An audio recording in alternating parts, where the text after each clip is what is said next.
दोस्तों लाइफ में ऐसे बहुत कम मौके आते हैं जब आपकी खुशी इतनी बड़ी होती है कि उसे बयां करने के लिए शब्द भी छोटे पड़ जाते हैं। समझ नहीं आ रहा है कि क्या कहूं। टीम इंडिया को वर्ल्ड कप जीते कई घंटे बीत चुके हैं मगर मेरे रोंगटे हैं कि बैठने का नाम ही नहीं ले रहे। मेरे आंसू हैं कि थमने का नाम ही नहीं ले रहे। मेरा मन है कि खुद को बार बार मैच की हाइलाइट्स देखने से रोक नहीं पा रहा है। मैं पुराने जमाने का कोई राजा होता ना तो इस मौके पर पूरे इलाके में सोने की अशर्फियां बंटवा देता। मैं किसी राजा के दरबार में नर्तकी होता तो नाच नाच कर अपने घुंघरू तोड़ देता। सच में क्या ही कहूं, कुछ समझ नहीं आ रहा है। आखिरकार वर्ल्ड कप जीतने का 13 सालों का सूखा टूट ही गया।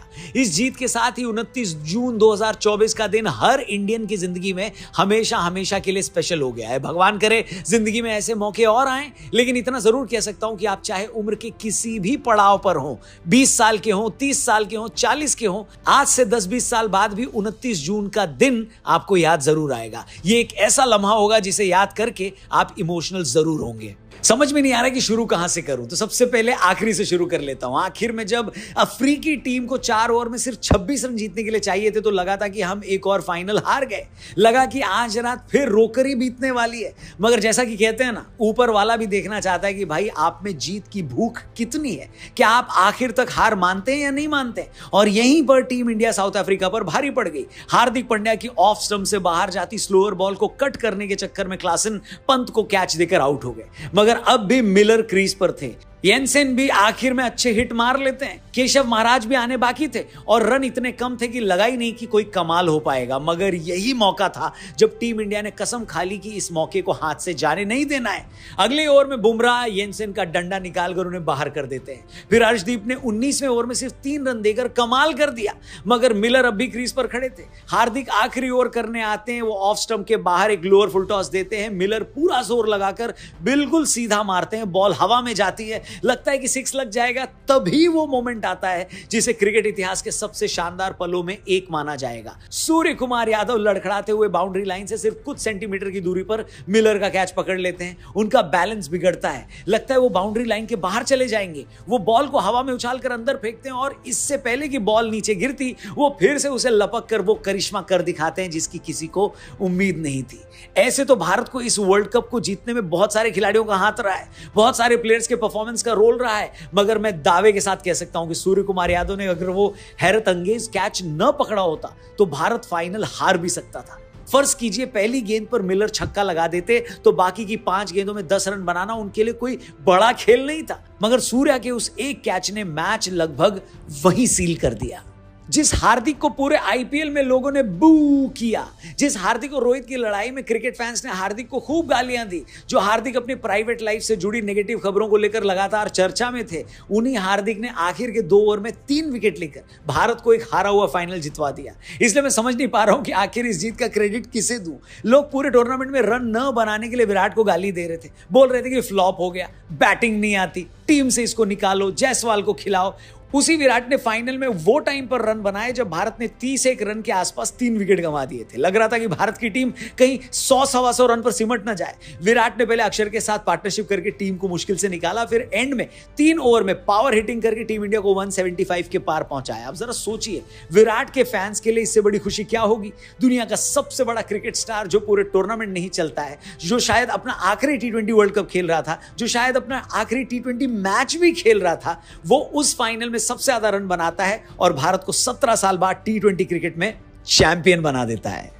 सच में यार, इससे ज्यादा ब्लिसफुल फीलिंग और क्या ही होगी। सच कहूं तो कल विराट को मैच विनिंग पारी खेलता देखकर और टीम इंडिया को वर्ल्ड कप जीतता देखकर वैसी ही खुशी हुई जैसे 2011 का वर्ल्ड कप जीतने पर सचिन तेंदुलकर को लेकर हुई थी। हर क्रिकेट फैन को लगा कि सचिन सर अपने क्रिकेट करियर में एक वर्ल्ड कप जीतना तो डिजर्व करते ही थे। और जैसा कि मैंने कहा, किस किस की तारीफ करूं ये समझ नहीं आ रहा है। यहां मैं एक और चीज अंडरलाइन कर दूं और इसे ध्यान से सुनिएगा। दुनिया में कोई भी टीम जो बड़ा टूर्नामेंट जीतती है ना, वो किसी एक आधे खिलाड़ी पर रिलाई करके नहीं जीत सकती। और यही इस टीम इंडिया के साथ हुआ। आप फाइनल को ही देख लो। फाइनल में बैटिंग में रोहित और सूर्या नहीं चले, विराट और शिवम दुबे चल गए जो पूरे टूर्नामेंट में नहीं चले थे। फाइनल में बॉलिंग में कुलदीप ने कमाल नहीं किया तो लास्ट में हार्दिक ने अपनी बॉलिंग से सिंगल हैंडेडली मैच जिताया। सूर्या फाइनल में बैटिंग में नहीं चले तो उन्होंने कैच से फाइनल जितवा दिया। बुमराह भाई तो हमारे फेवरेट हैं ही। उन्हें रोबोट इसलिए कहूंगा क्योंकि किसी इंसान के लिए पॉसिबल ही नहीं है कि वो दिन रात, सुबह शाम, मैच दर मैच एक ही लाइन लेंथ पर गेंद करता रहे। आप इमेजिन इमेजिन भी नहीं कर सकते कि इस T20 वर्ल्ड कप में बुमराह की इकोनॉमी रेट 4.5 के आसपास की रही। T20 मैचों में 4.5 की इकोनॉमी, क्या ये मजाक है क्या? फाइनल में भी आखिर में जब लगातार रन जा रहे थे तो लास्ट के उनके 2 ओवर ने कमाल कर दिया। और मजे की बात यह है कि बुमराह तो जीनियस है ही, मगर इंडिया की तरफ से इस वर्ल्ड कप में सबसे ज्यादा विकेट अर्शदीप ने लिए। अक्षर पटेल ने इस वर्ल्ड कप में ऐसा परफॉर्मेंस दिया कि बहुत सारे लोग 500 के नोट पर असली बापू की जगह गुजरात के इस बापू की पिक्चर लगाने की डिमांड कर रहे हैं। मतलब अक्षर भाई ने इस वर्ल्ड कप में अपने गेम का लेवल क्या ही अप किया है।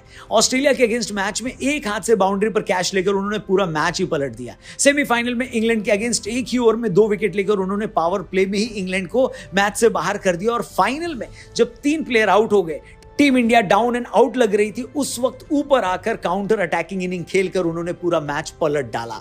मतलब क्या ही तारीफ करूं इस बंदे की। बापू तुम सच में कमाल है भाई, तुम्हें ये पूरा देश झुककर सलाम करता है बापू, झुककर। उसी तरह कुलदीप भाई की बात न करें तो लगेगा कि एक बहुत बड़े स्टार प्लेयर को हमने मिस कर दिया है। कुलदीप यादव ऐसे हर प्लेयर के लिए एक मिसाल है, या यूं कहूं कि ऐसे हर एक इंसान के लिए मिसाल है जिसे अपनी लाइफ में बुरे दिन देखने पड़ते हैं। मुझे याद है कुछ साल पहले कुलदीप यादव पूरे ऑस्ट्रेलिया टूर में बेंच पर बैठे रहे। मतलब टीम इंडिया ने रिजर्व प्लेयरों को चांस दे दिया था मगर कुलदीप को नहीं खिलाया था। मगर उसके बाद उन्होंने अपना बॉलिंग एक्शन चेंज किया, अपनी स्पीड बढ़ाई, वेरिएशन पे काम किया और देखो आज वो कहां है। ऑस्ट्रेलिया वाले मैच में जब हर किसी की पिटाई हो रही थी, यहां तक कि एक ओवर में बुमराह की भी पिटाई हुई, उस टाइम अकेले कुलदीप ने टीम इंडिया का मैच में कमबैक करवाया। इंग्लैंड वालों को भी समझ में नहीं आया कि कुलदीप को कैसे खेलना है। इसीलिए मैं बार बार अंडरलाइन कर रहा हूं कि कल अगर टीम इंडिया जीती है तो ऐसे प्लेयर्स की परफॉर्मेंस की वजह से जीती है। कुलदीप भाई के कनपुरिया होने पर उनको एक्स्ट्रा सलाम तो बनता ही। बाकी लास्ट ईयर अगर हम फाइनल नहीं जीत पाए थे तो उसके भी कई रीजंस थे। सबसे बड़ा रीजन तो ये था कि लास्ट ईयर हुए 50 ओवर के वर्ल्ड कप में फाइनल से पहले किसी ने टीम इंडिया को चैलेंज ही नहीं किया था। इंडिया के टॉप 4 लगातार रन बना रहे थे, लोअर मिडिल ऑर्डर भी ट्राई नहीं हुआ था, बॉलर भी किसी मैच में अंडर प्रेशर नहीं आए थे। लेकिन इस T20 वर्ल्ड कप में इंडिया ने फाइनल से पहले बहुत सारे क्लोज मैच जीते। हमने पाकिस्तान को 120 जैसे छोटे टोटल के अंदर भी हरा दिया। हमने ऑस्ट्रेलिया की तगड़ी बैटिंग लाइनअप के सामने 206 का टोटल भी डिफेंड किया। फिर इंग्लैंड के अगेंस्ट हमने स्लो पिच पर 170 बनाए और अफ्रीका के अगेंस्ट फाइनल में पहले 3 विकेट गिरने के बाद भी 176 बना डाले। फिर सेकेंड इनिंग में जब लग रहा था कि अफ्रीका आसानी से जीत जाएगा, तब आखिर के 4 ओवर में 26 रन डिफेंड किए। अब इससे आप क्या समझे? इससे यही समझना चाहिए कि भाई कोई भी टीम तुक्के से वर्ल्ड चैंपियन नहीं बन सकती। आपको लगातार कंसिस्टेंटली खेलना पड़ता है, आपके हर प्लेयर को परफॉर्म करना पड़ता है। आप सिर्फ 2 या 3 प्लेयर पर रिलाय नहीं कर सकते, आपको लास्ट तक हार नहीं माननी होती है। एज अ भारतीय मुझे यह कहने में बहुत प्राउड फील हो रहा है कि इस पूरे वर्ल्ड कप में हमारी टीम ने वो सब कर दिया जो एक चैंपियन टीम करती है। हम लास्ट तक लड़े, हमारा हर प्लेयर लड़ा, हमारा हर प्लेयर खेला और पूरी टीम एक यूनिट की तरह लगी रही। आपको याद होगा हमने 50 ओवर के फाइनल की हार के बाद एक वीडियो बनाया था जिसमें हमने यही कहा था कि हम लोगों को इस हार से दिल छोटा नहीं करना चाहिए, क्योंकि टीमें रातों रात चैंपियन नहीं बनती। तब हमने आपको ये बताया था कि कैसे एक वक्त टीम इंडिया वर्ल्ड कप जैसे टूर्नामेंट के सेमीफाइनल में भी नहीं पहुंच पाती थी। फिर वो वक्त आया जब हम सेमीफाइनल और फाइनल में तो पहुंचने लगे, लेकिन लास्ट हर्डल क्रॉस नहीं कर पाते थे। और उस वीडियो में हमने ये भी कहा था कि आप देखिएगा जल्दी ऐसा टाइम आएगा कि जब टीम इंडिया फाइनल में चोक करना बंद कर देगी। इस तरह टीम इंडिया ने वर्ल्ड कप के सेमीफाइनल में पहुंचने को अपनी आदत बना लिया है, उसी तरह वो बहुत ही जल्द टूर्नामेंट जीतने की भी आदी हो जाएगी। पिछले 2 सालों में ये टीम इंडिया का चौथा आईसीसी फाइनल था। इससे पहले हम 2 बार टेस्ट चैंपियनशिप के फाइनल में जाकर हार चुके थे। लास्ट ईयर ऑस्ट्रेलिया से 50 ओवर का फाइनल हार गए थे, मगर इस बार हमने पुरानी गलतियां नहीं की। जैसा कि रोहित ने टूर्नामेंट में कई बार कहा कि हम आखिर तक एग्रेसिव खेलेंगे, फिर चाहे कुछ भी हो, और इस बार टीम इंडिया जीती है तो उसका भी यही रीजन है। इंग्लैंड के अगेंस्ट भी विकेट गिरते रहे, लेकिन हमने एग्रेसिव खेल जारी रखा। फाइनल में भी शुरू में 3 विकेट गिरे, मगर हमारा एग्रेशन कम नहीं हुआ और इसी एग्रेसिव इंटेंट की वजह से टीम इंडिया ने वो कर दिखाया जो पिछले कई सालों से नहीं हो रहा था। बहुत मुमकिन है कि ये वर्ल्ड कप रोहित, विराट और जड्डू जैसे प्लेयरों का आखिरी T20 टूर्नामेंट हो, लेकिन इस बात की सच में खुशी है कि ये लोग वर्ल्ड चैंपियन बनने के बाद इस फॉर्मेट को बाय बाय कहेंगे। इस बात की भी खुशी है कि जो रोहित 5 बार अपनी मुंबई की टीम को आईपीएल का चैंपियन बना चुके थे, फाइनली उन्होंने टीम इंडिया को भी वर्ल्ड कप चैंपियन बना डाला। और इस बात की तो सबसे ज्यादा खुशी है कि टीम इंडिया के ऊपर फाइनल मैचों में चोक करने का जो लेबल था वो अब हट जाएगा। सच में यार, और क्या कहूं, कितना कहूं, समझ में नहीं आ रहा। इतनी खुशी है कि उसे बयान नहीं कर सकता। बस इतना जरूर कहूंगा कि पूरी दुनिया में हर कंट्री का एक ऐसा खेल जरूर होता है जिसमें हार या जीत सिर्फ उस टीम की हार या जीत नहीं होती, उस पूरे देश की हार या जीत होती है। अगर यूरोप के लिए, साउथ अमेरिका के लिए वो खेल फुटबॉल है, तो हमारे लिए वो खेल क्रिकेट है। और एक क्रिकेट फैन के तौर पर और एक भारतीय के तौर पर हमें और कुछ नहीं चाहिए। ये हमारी टीम की अचीवमेंट नहीं है, एक भारतीय के तौर पर ये हम सब की अचीवमेंट है, क्योंकि प्लेयर की तरह एक फैन भी उन सारे इमोशन से होकर गुजरता है जिससे प्लेयर्स गुजरते हैं। इसलिए आप और हम भी इस जीत को सेलिब्रेट करने के उतने ही हकदार हैं जितने वो प्लेयर्स। बस एंड में एक और राज की बात आपको बतानी थी, उसी के साथ हम ये वीडियो एंड करेंगे। वो राज की बात पता है क्या है? टीम इंडिया 2015 से वर्ल्ड कप के सेमीफाइनल और फाइनल में तो पहुंच रही थी, मगर जीत नहीं पा रही थी। हम 2015 और 19 में सेमीफाइनल में हारे, 23 में हम फाइनल में हारे, इस बीच 2022 के T20 के सेमीफाइनल में हारे, 2 बार वर्ल्ड चैंपियनशिप के फाइनल में हारे। मगर इस बार पता है हम क्यों जीत गए?